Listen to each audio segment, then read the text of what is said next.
Welcome back to Target Study Point. आप सबका BA third semester में वेलकम है। आज हम आपकी बुक फ्रेग्रेंसेस का चैप्टर विलियम शेक्सपियर का famous sonnet 18 shall I compare thee to a summer's day बिल्कुल आसान और सिंपल भाषा में पढ़ेंगे। आपकी टेक्स्ट बुक के चारों स्टेंजास को हम लाइन बाय लाइन समझेंगे ताकि आपको एग्जाम में रेफरेंस टू कॉन्टेक्ट लिखते वक्त कोई दिक्कत ना आए।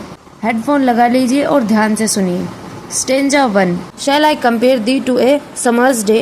Thou art more lovely and more temperate.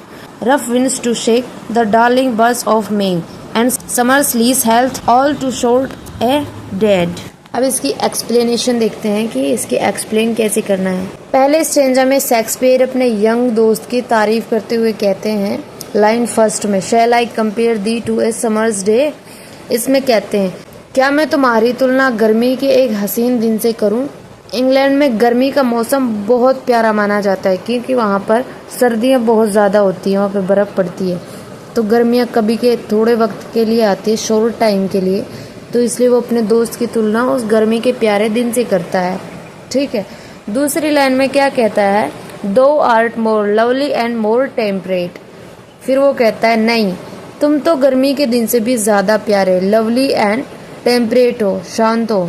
अब देखते हैं थर्ड और फोर्थ लाइन में क्या कहता है, rough winds to shake the darling buds of May and summer's leaves help all too short a dead.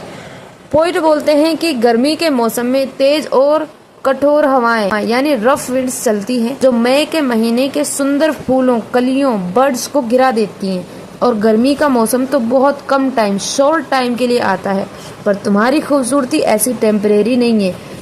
अब स्टेंजा 2 देख लेते हैं। Something too hot the eye of heaven shines and often is his gold complexion dimmed and every fair from fair sometime declines by chance or nature's changing course untrimmed. दूसरे stanza में poet बता रहे हैं कि कुदरत यानी nature की चीजें कैसे बदलती हैं।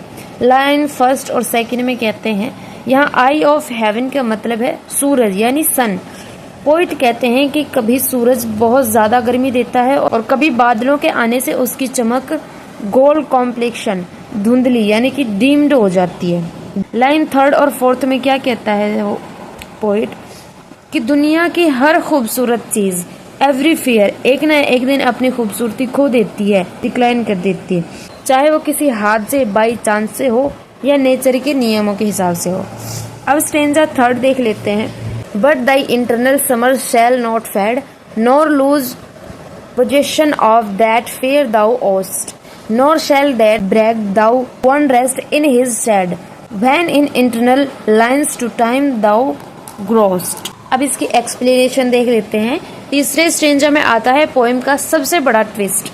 लाइन फर्स्ट और सेकंड में पोइट बोलते हैं, लेकिन मेरे दोस्त तुम्हारी खूबसूरती का ये मौसम इंटरनल समर कभी फीका नहीं पड़ेगा, नॉट फेड, ना ही तुम अपनी खूबसूरती को कभी खोओगे। और लाइन थर्ड और फोर्थ में क्या कहता है, यहाँ तक कि मौत दैट भी घमंड ब्राग ये नहीं भूल सकती कि उसने तुम्हें मार दिया, क्योंकि मैं तुम्हें अपने इन कविता की लाइन्स इंटरनल लाइन्स में हमेशा के लिए अमर कर रहा हूँ। स्टेंजा 4 देख लेते हैं। So long as man can breathe or eyes can see, so long lives this and this gives life. अब इसकी एक्सप्लेनेशन देख लेते हैं। आखिरी 2 लाइन्स में शेक्सपियर पूरी पोएम का मैन कंक्लूजन देते हैं।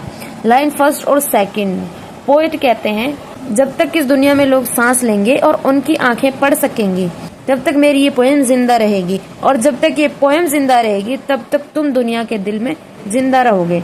मतलब शेक्सपियर ने अपनी कविता आर्ट के जरिए अपने दोस्त की खूबसूरती को हमेशा के लिए अमर कर दिया है। तो दोस्तों, ये था शेक्सपियर के सोनेट 18 का बिल्कुल आसान और simple explanation.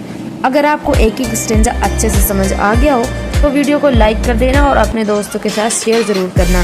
Target Study point को अभी सब्सक्राइब कर लीजिए, क्योंकि अगली वीडियो में हम थॉमस ग्रे की elegy written in a country churchyard cover करेंगे। कोई डाउट हो तो कमेंट बॉक्स में पूछिए। मिलते हैं अगली वीडियो में, तब तक के लिए हैप्पी